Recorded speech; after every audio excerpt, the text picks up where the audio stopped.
Bienvenue dans Parole de formateur. Cet épisode 7 est consacré à Pierre-Antoine, un formateur en anatomie passionné et passionnant.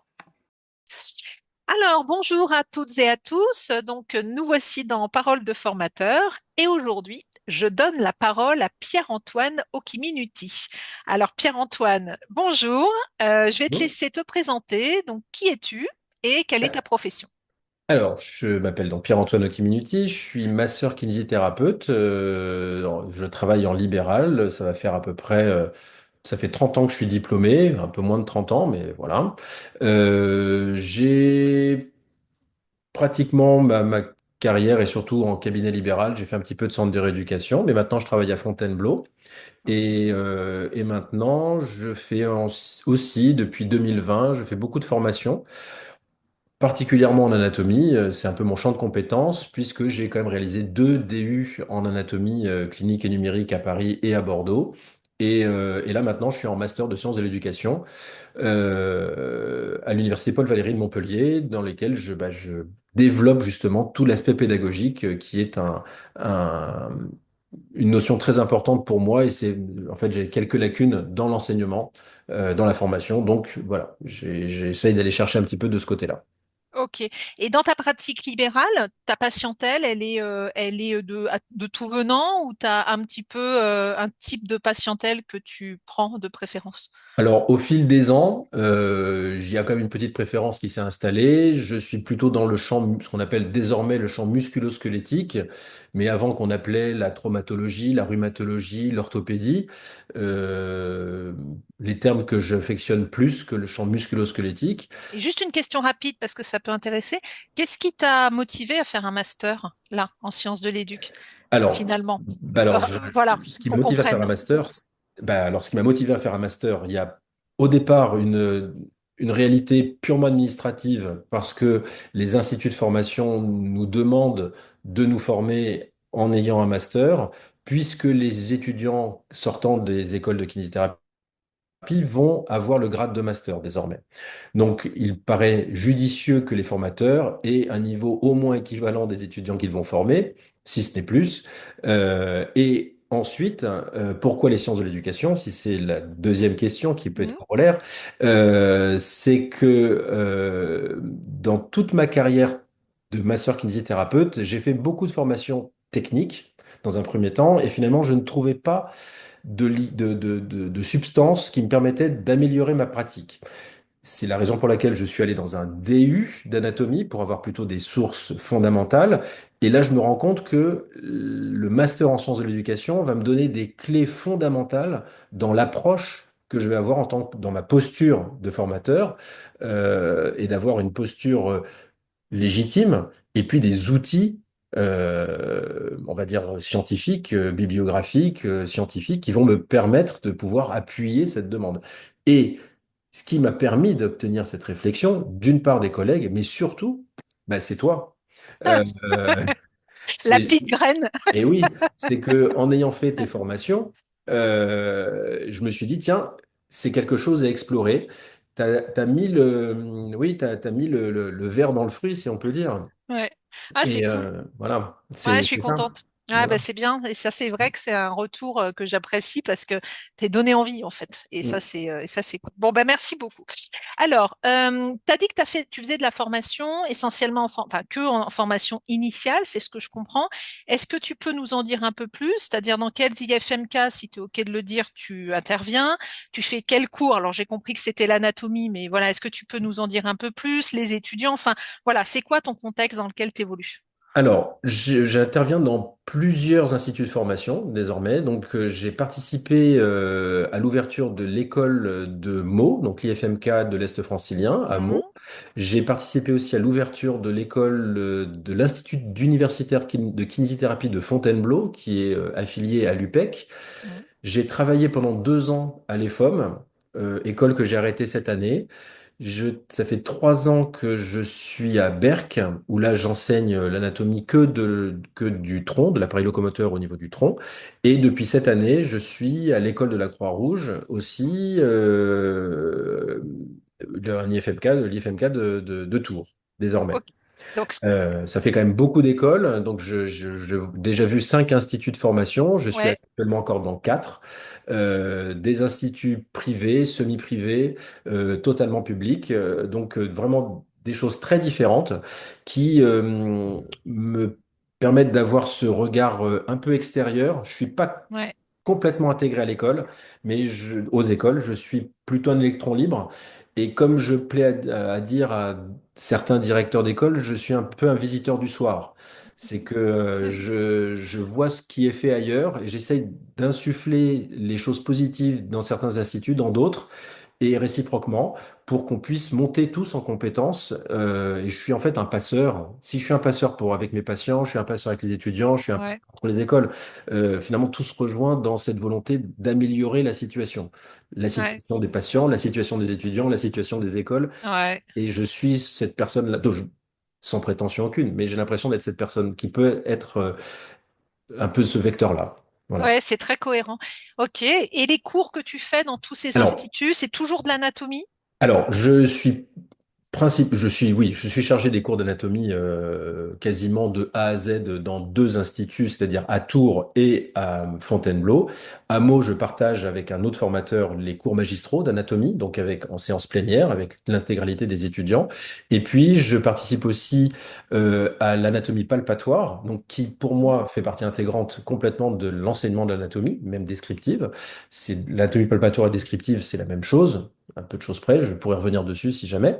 Et puis, et je fais aussi non, de la technologie. J'enseigne aussi de la technologie de base. Donc, je suis principalement dans le premier cycle. Je n'interviens Ouais, c'est pas ça. du tout dans le deuxième cycle, que le premier cycle je pense que c'est là où il faut donner les bases. Alors, c'est un peu une lapalissade, mais c'est au début qu'il faut donner les bases. Il faut insister sur ces bases. Donc, j'essaie d'être très présent et surtout très disponible auprès des étudiants pour qu'ils puissent avoir le, un appui solide, voilà, au début. Parce Ouais, je comprends. au départ, pour eux, c'est compliqué et il faut qu'il y ait quelqu'un qui soit présent. Et donc, Ouais. on essaie de construire ça avec mes collègues aussi, hein, d'autres écoles, là. Ouais, ouais, c'est très bien. Et alors, du coup, donc, tu es un kiné qui enseigne l'anatomie. Moi qui tourne pas mal dans les IFNK, l'anatomie, elle n'est pas souvent réalisée. Les cours d'anatomie sont pas souvent réalisés par des kinés. Et au dommage, en fait, parfois des équipes pédagogiques qui aimeraient bien, mais qui trouvent pas. Pour ceux qui nous écoutent, qu'est-ce qui t'attire, toi, dans l'anatomie? Qu'est-ce qui a fait que tu as passé le pas dans l'enseignement de l'anatomie? Est-ce que ça, tu as une idée? Alors, Enfin, tu peux nous le dire?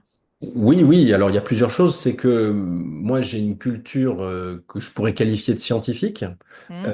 de par mon bac scientifique, puis après un atavisme familial scientifique, plutôt mathématique, physique. Donc, bah, je me suis plutôt dirigé vers des sciences qui pourraient se qualifier de dures dans la kinésithérapie. Hmm. Puis une appétence pour cette matière, quelque chose qui est un peu immuable, un peu comme les socles mathématiques, comme le théorème de Pythagore, c'est quelque chose qui n'a pas changé, l'anatomie n'a pas changé depuis Vézal, donc voilà, c'est rassurant, c'est quelque chose de très rassurant, Ouais, j'entends. et c'est quelque chose qu'on peut toujours travailler puisqu'on va pouvoir justement que s'améliorer. On va pas toujours déconstruire, on va toujours construire quelque chose qui va nous amener à nous améliorer, à toujours être de plus en plus performant et à de nouveau de mieux comprendre et de pouvoir mieux transmettre. Voilà.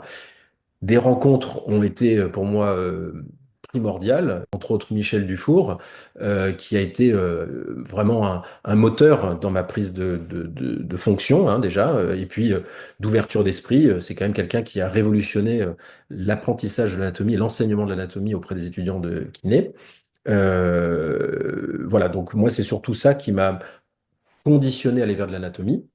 Hmm. Et puis, c'est pour moi la chose essentielle pour un kinésithérapeute. Donc, au même titre qu'un musicien doit connaître son solfège, un kiné doit connaître l'anatomie. Euh, Ouais, je suis d'accord. Et le voilà. fait que ce soit un kiné, enfin, t'as peut-être pas ce regard-là suffisant, mais le fait que ce soit un kiné qui fasse les cours d'anatomie, tu as l'impression qu'il y a quelle plus-value pour les étudiants, toi? Alors, détrompe-toi, et c'est très pertinent parce que ça fait partie justement de mes travaux de recherche. Lors de mes DU d'anatomie, de mon DU d'anatomie de Bordeaux, Hmm. mon sujet de mémoire, c'était pourquoi on enseigne l'anatomie en école de kiné. Et qui enseigne l'anatomie, pour qui, comment et pourquoi. Donc, le pour qui, il est fondamental. Un kinésithérapeute va pouvoir plus facilement enseigner de l'anatomie pour un kinésithérapeute, un infirmier plus facilement pour la profession d'infirmier. Donc, le kinésithérapeute a une vision kinésithérapique de l'anatomie. Donc, Oui, il va donner justement les clés et de la clinique adaptée. Comment apprendre l'anatomie? Alors, on peut avoir le truc bateau d'apprendre par cœur, mais l'intérêt, c'est de comprendre comment fonctionne le corps. Et donc, on va donner des clés liées à la clinique. Et en plus, en étant praticien, je vois des choses l'après-midi ou le matin que je vais retranscrire aux étudiants dans un cadre certes théorique, mais basé et qui s'appuie sur de la clinique, mais de la clinique fraîche, pas de la clinique que j'ai vécue il y a 30 ans. J'ai ouais, vécu le matin pour l'après-midi. Donc les patients, je dis souvent aux étudiants les patients sont convoqués dans les cours par ma personne pour qu'ils puissent avoir des images très concrètes de ce qu'est l'anatomie et des raisons pour lesquelles ouais, on en a besoin. C'est ouais, pas juste une idée, une sorte d'idéologie de la philosophie. Non, non, c'est quelque chose de pratico-pratique. Donc, ouais. le kiné peut souligner ces aspects-là. Ouais, c'est super intéressant pour en parler beaucoup. Il me semble que tu fais des dissections aussi. T'en fais encore ou t'en faisais? Alors, malheureusement, c'est bien que tu Ah soulignes bah ça. ouais. Depuis 2025, le Conseil d'éthique a statué sur le fait qu'il n'était plus possible de faire des dissections pour les professionnels non médicaux. Donc, les masseurs-kinésithérapeutes, les ostéopathes, les infirmiers, les podologues ne peuvent plus faire de dissection. Ils peuvent éventuellement assister, mais ils ne peuvent plus en faire. Là aussi, chose qui est assez Ouais. incroyable. Je ne sais pas si ça a sa place dans ton interview, mais on demande à la profession des masseurs-kinésithérapeutes d'être de plus en plus autonomes et paradoxalement, on les éloigne de plus en plus de la science. Ouais. Comment être autonome si nous n'avons pas accès à la science? Nous allons finalement rester dans un système de croyances, voire pire, de dogmes, qui est donc très éloigné de l'autonomie. Ouais, je suis tout à fait d'accord avec toi. C'est vrai qu'on pourrait développer, mais ça va pas être l'objet. Mais c'est vrai que c'était des dissections. On en parle souvent avec les formateurs en IFMK. Parmi nous, il y en a qui l'ont vécu quand ils étaient étudiants, qui s'en rappellent encore. Ça a marqué les esprits, ça a donné des images, ça a donné des visions de l'anatomie, du corps, etc. Et ça a beaucoup d'enjeux et on n'en voit plus en fait. C'est vrai que, enfin, ou on en voit quelque part et on peut y assister en option éventuellement, voilà. Et bon, je trouve ça dommage, mais Mais et tout comme toi. le gros problème, c'est que là, désormais, nous n'avons plus accès. Ouais, c'est ça. Nous ne pouvons plus en pratiquer. Moi, j'en Ouais, pratiquais à peu près une quinzaine par an. ouais, Et là maintenant, c'est passé à zéro. J'en faisais à peu près ouais, 5-6 pour les étudiants et moi j'en faisais ouais, 9-10 pour moi en ouais, termes de recherche et pour montrer aussi à d'autres formateurs que je payais de ma poche pour leur montrer comment c'était et leur montrer l'importance de maîtriser ces notions-là et de se rendre compte qu'on pouvait dire soit des bêtises auprès des patients, mm, soit d'avoir des concepts différents. Donc c'était aussi dans le principe de la déconstruction pour qu'ils puissent reconstruire des connaissances un peu ouais, plus solides. Voilà. ouais. Ouais, une perte, moi je trouve. Quand Ah, tu parles, ah ouais, ouais, ça me fait vraiment. J'ai écrit un article hein, sur le sujet, Ouais, comme ouais, tu je l'ai peux vu le passer. voir, et je vais essayer il va être, voilà, il est en instance d'être publié. Ouais, ouais, bon, c'est bien. On va suivre ça. Alors, autre question, on est parti. Donc, quelle devrait être, selon toi, la compétence phare d'un formateur et pourquoi? Il y a eu beaucoup de changements dans ma pratique de formation. Je peux te dire d'où je suis parti pour savoir où j'en suis maintenant. Au départ, j'étais convaincu qu'il fallait donner de la connaissance. Voilà. Je me disais, je vais remplir un vase vide. Voilà. Ils ne connaissent rien, je vais remplir au même titre que quand j'étais avec un patient. Le patient ne sait strictement rien, c'est moi le chef, je vais lui trouver une solution. J'ai reproduit la même erreur avec les étudiants. Désormais, c'est grâce aux erreurs qu'on apprend. C'est pas un problème, l'erreur. C'est ce qui nous permet de grandir. Donc, grâce à ces erreurs-là, je me suis rendu compte que c'est pas tellement ça qui est important. La connaissance, ils vont l'avoir coûte que coûte. Les applications, les bouquins, Internet, ChatGPT, toutes ces notions-là, ils vont les avoir. Par contre, le formateur, lui, va élever l'étudiant à comprendre. On va amener, on va l'inciter, on va le solliciter, on va le questionner, on va l'intéresser, on va le développer un intérêt et on va l'éveiller, en fait. Et notre rôle, il est finalement non pas de réciter un cours, ça n'a pas grand intérêt, c'est peut-être très rassurant au départ. Quand on est Mhm. jeune formateur, on s'appuie sur des connaissances solides, Bien sûr. mais quand on commence à former, on se rend compte que on s'en fiche. Voilà. J'ai une phrase mon, mon maître à penser, en tout cas à agir, qui disait un jeune prof rajoute des choses dans son cours, un vieux prof en retire. Voilà. Donc Ouais. moi, je retire de plus en plus de choses, je passe de plus en plus sous silence des informations et je vais insister sur la posture qu'on doit avoir. Ouais. Pourquoi les étudiants sont en face de moi? J'essaie de les questionner sur c'est quoi le soin. Donc même dans un cours d'anatomie, je propose de réfléchir sur qu'est-ce que le soin. Et pourquoi on se lève le matin? Des objectifs de motivation. Est-ce que je me lève pour apprendre de l'anatomie? Non, je me lève pour apprendre une formation qui va me permettre de soigner des gens. Ouais. Et pour ça, je vais devoir connaître l'anatomie. L'anatomie, Ouais. c'est un élément. Euh, et la construction que je peux avoir désormais, c'est que je leur dis, l'anatomie est au service de la palpation est au service de la technologie est au service du bilan et du soin, et tout ça, c'est au service du patient. Donc, Ouais. ça fait partie d'un des éléments. Voilà. Mais je suis pas indispensable. Je fais partie du cheminement pour que l'étudiant se transforme en kinésithérapeute. Mais Ouais. c'est pas moi qui vais le fabriquer. C'est Ouais. lui. C'est très intéressant ce que tu dis. Merci beaucoup. J'enchaîne Oui. l'autre question. Peux-tu nous donner un exemple d'outil pédagogique que tu utilises fréquemment dans tes cours? Est-ce qu'il y a quelque chose que tu as envie de partager où tu te dis, ça c'est chouette, je le fais souvent, je fais Alors, comme ça. ouais. Alors, il y a plusieurs choses. Il y a des choses dans le cours lui-même que j'utilise beaucoup, ce sont les anecdotes. Voilà, Oui, les anecdotes cliniques, énormément. Les étudiants d'ailleurs me le disent souvent que c'est justement ça qui peut faire le déclic sur la connaissance. C'est-à-dire que j'allume quelque chose de vrai.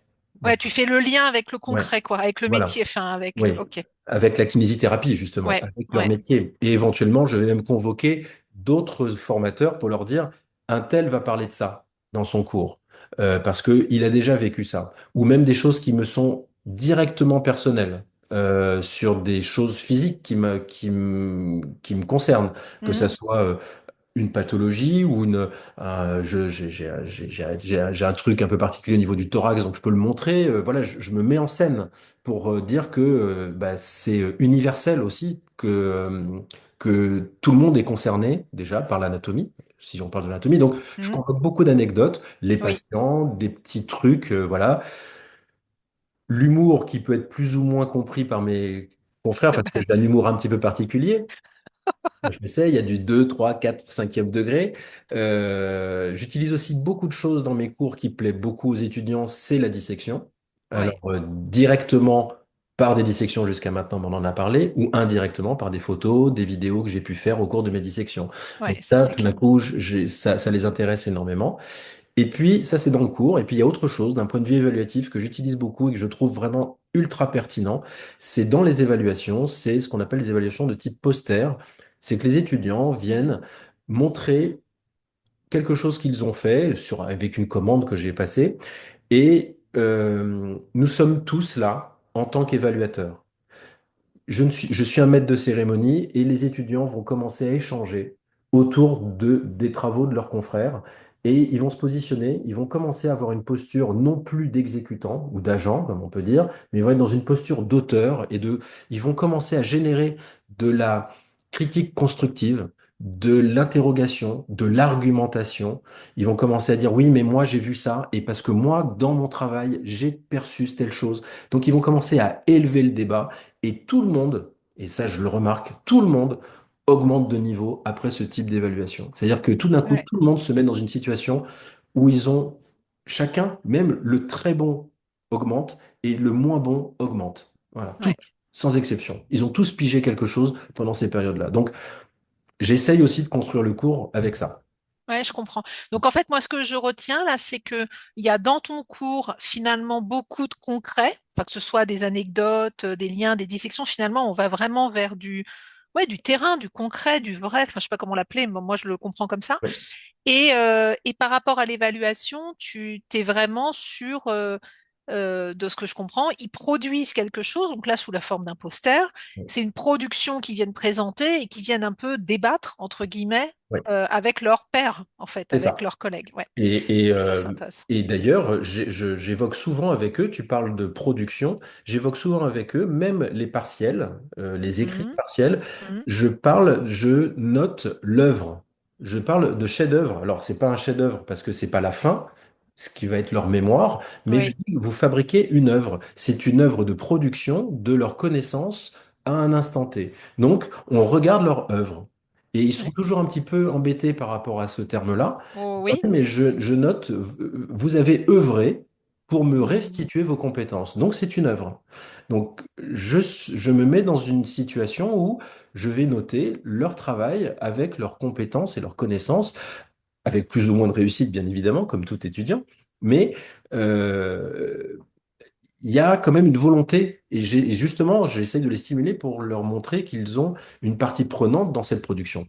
Et Oui, que, oui. certes, c'est moi qui pose les questions au départ, mais j'aimerais qu'à la fin, ça soit eux qui se les posent. Ils aient Oui. plus besoin de moi. Il faut un formateur, et si un formateur doit travailler à son inutilité. J'adore cette phrase. Voilà, Ouais, ouais, c'est ça. Se retirer petit à petit. voilà, de plus Ouais. exister. Voilà, j'ai fait le boulot. Tac, terminé. Ouais, c'est bien. Quand je t'entends parler et par rapport à ce que tu disais d'où t'es parti, t'es quand même bien loin de la posture d'expert dont tu parlais au départ, hein. Quand je Ah bah oui. t'entends, Bah oui. Pierre-Antoine, Ah oui, oui. Je sais, mais je le trouve pire, ça super. c'est que je sais ce que je dis maintenant. Non, je trouve ça super. Allez, question suivante. Quelle est la situation récurrente en formation qui peut te faire sortir de ta zone de confort, là où tu n'es pas à l'aise? Et du coup, qu'est-ce que tu fais à ce moment-là? Parce que, je le répète dans chaque vidéo, mais on est humain, on fait des erreurs, il y a des trucs où on n'a pas confiance en nous, où on ne sait pas gérer, et c'est bien de le dire aussi, quoi. Parce que voilà, ça fait partie du boulot. C'est un boulot qui est exigeant et qui est pas facile. Donc voilà, c'est quoi toi ta zone où t'es pas à l'aise et quelle stratégie t'as? Alors, comme ça peut s'entendre, hein, il y a finalement deux phases, moi. Il y a une phase de début et puis une phase désormais, qui est un peu différente. La phase de début, là où j'étais très très inconfortable, c'est quand je ne savais pas. Ben oui, ça Voilà. va avec. Ouais, Voilà. ouais, Quand je tout à savais fait. pas, j'étais très très mal. Maintenant, je vais le dire clairement, je m'en contrefous. C'est pas grave. Je vais travailler. Et par contre, quand je ne sais pas, je dis à l'étudiant, je ne sais pas, je note la question et je reviens la fois d'après Mhm, avec la réponse. C'est-à-dire que mhm. moi, je suis en Oui, devoir c'est de ton me mettre. job, C'est mon job. exactement. Voilà. Ouais, Mais tout à fait. je suis pas dans l'obligation d'avoir toutes les réponses tout le temps. Ouais, Donc ça me mettait mal à l'aise. Maintenant, ce qui me met mal à l'aise, il y a beaucoup moins de choses déjà parce que j'ai plus de confiance, j'ai plus ouais. d'outils, j'ai plus de compétences, L'expérience et tout. d'expérience, Mhm. voilà. Mais ce qui peut me mettre mal à l'aise, ce sont des comportements d'étudiants qui sont pas forcément adaptés à la situation. C'est-à-dire euh, des étudiants qui n'ont pas compris la portée et l'implication et le respect que mérite la formation. Je ne parle pas de mon cours. C'est pas du tout ça, c'est pas par rapport à moi, c'est par rapport à la formation, c'est-à-dire toute l'énergie que met l'institution et l'ensemble des formateurs. Et tout d'un coup, il y a un peu de dénigrement par une posture un peu enfantine, un peu adolescente, un peu irrespectueuse, je pourrais dire, Mhm. qui m'est pas forcément destinée, mais qui est larvée. Et là, c'est quelque chose où je ne sais pas tellement comment me positionner parce que je me dis, mais cet individu n'a pas encore compris et j'ai pas réussi à le faire comprendre et je sais pas comment le faire. Voilà. Ouais, Et voilà, c'est un peu ça qui peut me mettre mal à l'aise, qui peut me mettre dans une situation inconfortable ou une autre situation qui peut me mettre inconfortable, c'est lorsque l'on est dans les travaux pratiques et c'est toute la question du déshabillage. oui, Et là, je suis toujours très embêté parce que je ne comprends pas où est le problème de par mon éducation et mon instruction, je vois pas où est le problème. Et là, il y a des problèmes que je dois gérer et je ne comprends pas le problème. Donc, il y a un oui. problème que je ne maîtrise pas et on me dit c'est un problème. Et donc, je suis un petit peu comme... Oui, t'arrives pas à comprendre en quoi c'est un problème, en fait. C'est Exactement. ça. Et Ouais. donc, je risque d'être maladroit. Alors, je préviens d'ailleurs les étudiants que je leur dis, je peux être maladroit. par ignorance. Et donc, si c'est dans ce cas-là et que je vous ai blessé, venez me voir et on va s'expliquer. C'est que moi, c'est de l'ignorance, c'est pas de la volonté. Je suis pas là Oui, pour nuire. donc déjà, ta stratégie dans ce cas-là, c'est quand même d'être clair, en fait, de Oui. l'exprimer. Voilà, de pas faire genre, c'est vraiment, Mm. ils sont au courant, ils le savent, tu l'exprimes. Donc ça, c'est Voilà. déjà important. Quelle formation as-tu réalisée avec Pédagogie Santé, donc avec moi? Et si tu avais un truc qui te sert, que tu as retenu, qui t'a été utile, lequel tu as envie de partager? Voilà. Alors, j'en ai fait plusieurs. Il y en a une qui avait été organisée par l'école de mots, mais la dernière que j'ai faite et qui, elle, m'a décoincé Mhm. dans ma tête, là, c'est la formation sur le tutorat. Ouais, tu t'auras des étudiants Voilà, en le tutorat stage. des étudiants, c'est celle-ci qui m'a vraiment fait prendre conscience de l'importance de savoir ce qu'on fait. Ouais, Voilà. De savoir ce qu'on fait auprès des étudiants. J'utilise et je transmets très souvent les compétences métiers en fonction des stades des étudiants par rapport au ouais, stage. Utiliser justement les verbes qu'il faut pour justement illustrer, donner des objectifs simples, des objectifs précis, concrets, peu d'objectifs. C'est ça qui m'a vraiment dit, mais voilà, c'est ça qu'il faut creuser. C'est ouais. ça qu'il faut creuser et d'aller. Alors après, je suis allé à la source par le master des sciences de Bah l'éducation. oui, bien sûr. Et d'avoir justement des outils et finalement bah, tout se relaie. Donc quand je suis arrivé dans le master des sciences de l'éducation, il y avait beaucoup de choses que je connaissais, les théories de la pédagogie, de l'apprentissage, hein, le behaviorisme, la socioconstructivisme, etc. Euh, Finalement, c'était pas tellement étranger, mais voilà, c'est cette formation tutorat qui a vraiment, oui, Ouais, déclenché, déclenché. qui a déclenché. Et ce que j'utilise, comme je disais, là, c'est surtout auprès des étudiants. Le tutorat me sert en tutorat, mais aussi auprès des étudiants. Bah, bien sûr. Et ma posture a complètement changé. Ouais, mais bien sûr. Voilà. Donc, tu reçois des étudiants en stage puisque tu as fait la formation au Ouais. tutorat, donc tu es aussi tuteur de stage. Et donc, moi, j'ai tendance, enfin, oui, je dis clairement que pour moi, les tuteurs, c'est pas le bon mot. Finalement, pour moi, c'est des formateurs, au même titre que des formateurs en IFMK, mais sur le terrain. Donc, moi, je les appelle les formateurs cliniciens parce que je trouve que c'est des formateurs et au même titre que n'importe quel formateur, bah, faut qu'ils sachent accompagner un étudiant, en fait. C'est la même chose de ce qu'on a dit tout à l'heure. Et donc, je comprends que la formation au tutorat t'ait amené finalement des billes de compréhension dans plein de secteurs et pas que pour l'encadrement des stagiaires en stage, quoi. Enfin, Mm. voilà.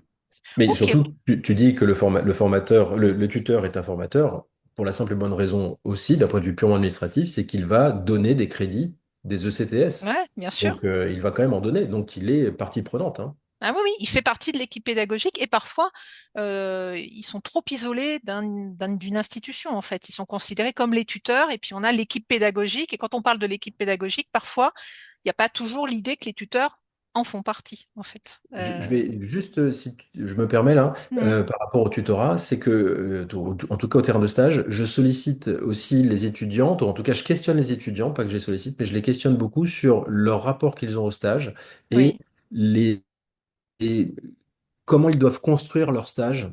Je sais que l'école le fait, mais quand c'est quelqu'un d'autre qui le dit, surtout quelqu'un qui va être dans l'UE4, la théorie anatomique, et donc quelque chose qui est plutôt carré, quand c'est moi qui le dis, je pense qu'il y a tout d'un coup, tiens, c'est marrant, pourtant lui qui est très théorique, il va nous donner des choses très pratiques, d'aller choisir des objectifs précis. Vous avez réussi à travailler ça, bah maintenant travaillez autre chose. oui, Demandez à comment faire un bilan articulaire, comment on fait l'entretien. Juste ça. Et vous, à la fin, vous allez travailler ça pendant les 6 semaines et à la fin, vous le maîtrisez. Point. Et c'est fini. Et on passe à autre chose. Et les étudiants sont assez surpris et ils prennent beaucoup de clés par rapport à ça. Et ça, c'est le oui. tutorat. Ça, c'est la formation tutorat qui m'a donné cette information, ça. Ouais, ouais, ouais, ouais. Ok, bah super. Bon, bah, super, parfait. Question d'après. Il y a toujours des formateurs qui débutent en tant que formateurs, vacataires en IFMK.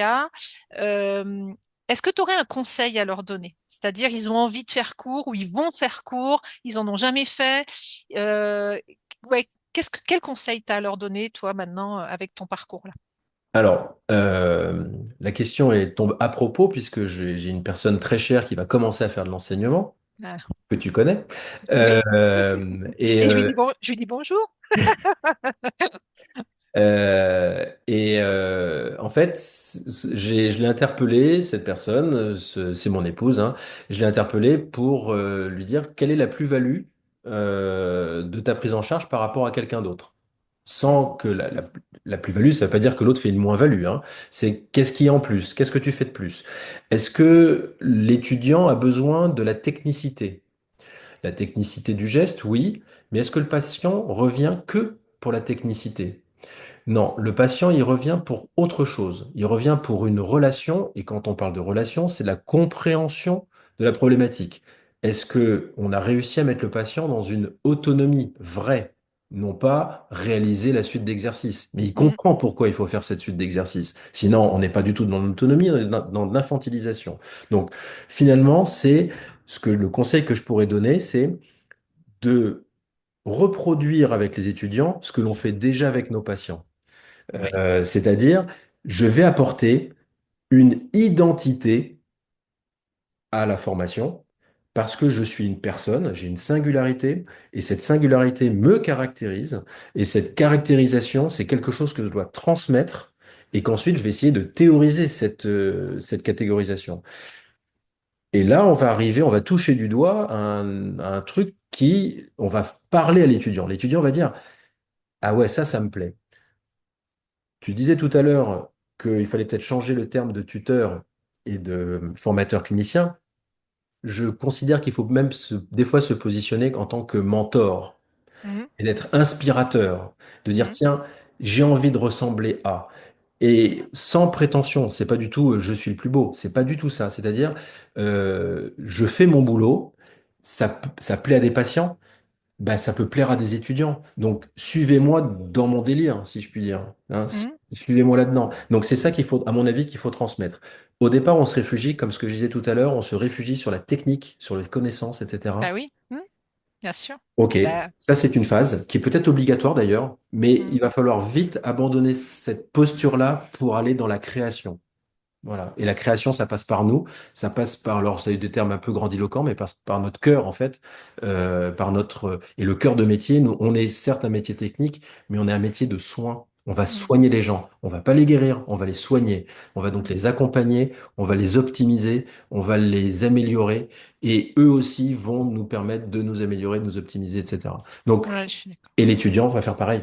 Ouais, donc ça va complètement dans mon sens avec tous les formateurs que je croise, où quand on est kinésithérapeute et qu'on a développé des compétences de kinésithérapeute, comme tu parles, enfin de soignant, de soins, etc., on a des compétences très transférables en fait dès qu'on est dans le monde de la formation avec les étudiants, c'est-à-dire des choses qu'on fait avec nos patients, des manières d'être, des postures, etc., qui sont reproductibles dans la logique et dans le faire avec les étudiants. Et donc, une fois qu'on a réussi à faire pointer ça aux formateurs, la plupart du temps, ils se disent, ah mais oui, c'est en fait comme je fais avec mes patients sur ce point-là. Exactement. Je trouve que les kinés, pour devenir formateurs et avoir cette posture, il y a une il y a vraiment déjà des bases en fait. Il y a vraiment de notre métier, il y a vraiment déjà des points positifs en fait, des atouts qu'on peut mettre au service des étudiants, à mon avis, assez facilement. Il faut juste savoir décoder, le comprendre et voir qu'en fait, c'est très similaire. C'est ce que tu dis. Enfin, moi, c'est comme ça que je le comprends. Ben, bien sûr, Mm. bon, j'abonde dans son sens, il y a aucun doute là-dessus, mais il faut faire attention que la formation ne se numérise pas trop ou devienne pas trop numérique. Un humain, c'est quelque chose de complexe. Il vient avec un vécu. Et ce que je disais au début, moi j'étais persuadé que les étudiants c'était des vases vides. Et en fait, non, c'est pas l'enseignement comme le soin. C'est pas, et là c'est Boileau qui disait ça, je crois, ou Victor Hugo. On remplit pas un vase, on allume un feu. Mm. Voilà. Donc quand on forme ou même quand on a un patient, le patient généralement nous donne la solution à sa problématique. Et ben, les étudiants aussi, c'est eux qui vont nous donner la solution. Mais il faut qu'on accepte de pouvoir la donner, cette solution. Il faut qu'on accepte que ce soit l'étudiant qui nous la donne, Mm. pour qu'on puisse construire quelque chose. Et non pas dire, c'est moi qui sais et je vais te dire.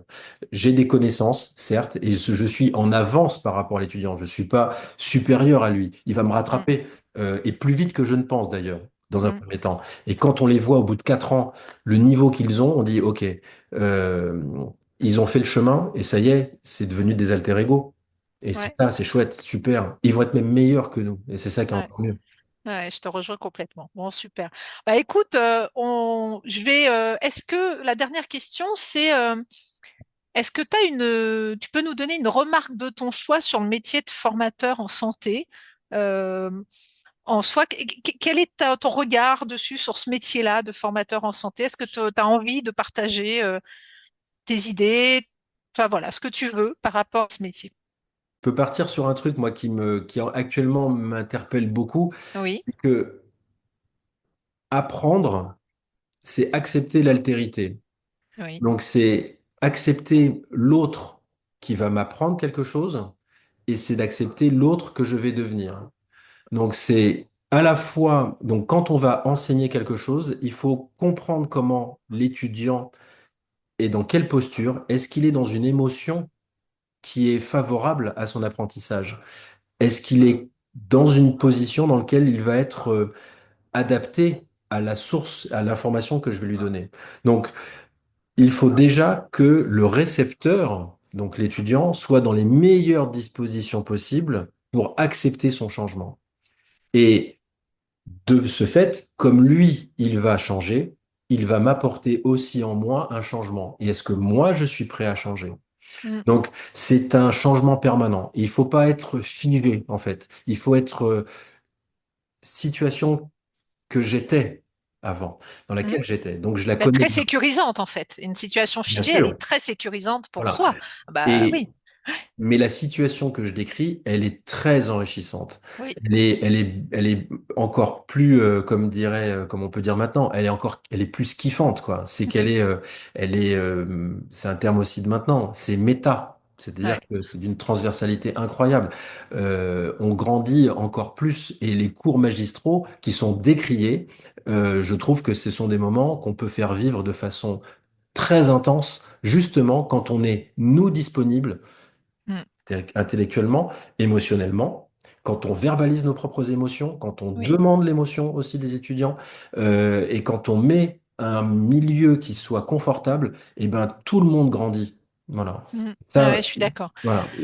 Dans tout ce que tu dis depuis tout à l'heure, de toute façon, on se rend bien compte qu'il y a beaucoup de choses en jeu finalement quand on fait de la formation. Enfin, c'est très simpliste de considérer je viens faire un cours, en fait, je sais des trucs, je vous les donne et point. En fait, il y a tellement de choses qui se jouent à ce moment-là entre nous, les apprenants, dans les deux sens, enfin, pour tout le monde. Et je te rejoins, hein, ouais, ouais, c'est très riche. Bon, bah, super. Bah, écoute, on a fini l'interview. Ouais. Merci beaucoup, Pierre-Antoine, de cet échange et de toutes ces réflexions qui auraient pu durer longtemps parce que j'adore. Je trouve ça super riche. Et je vais te laisser le mot de la fin, ce sur quoi tu as envie de finir. Ce que tu veux, je te laisse le mot de la fin. Et ben si vous avez envie d'enseigner, foncez. Voilà. Voilà. Eh ben, N'hésitez super. pas. Voilà. Eh ben, super. Merci beaucoup et à bientôt. Merci, Merci. bonne fin de journée, au revoir. Au revoir. Et voilà, tu as fait la connaissance de Pierre-Antoine. Abonne-toi pour d'autres vidéos.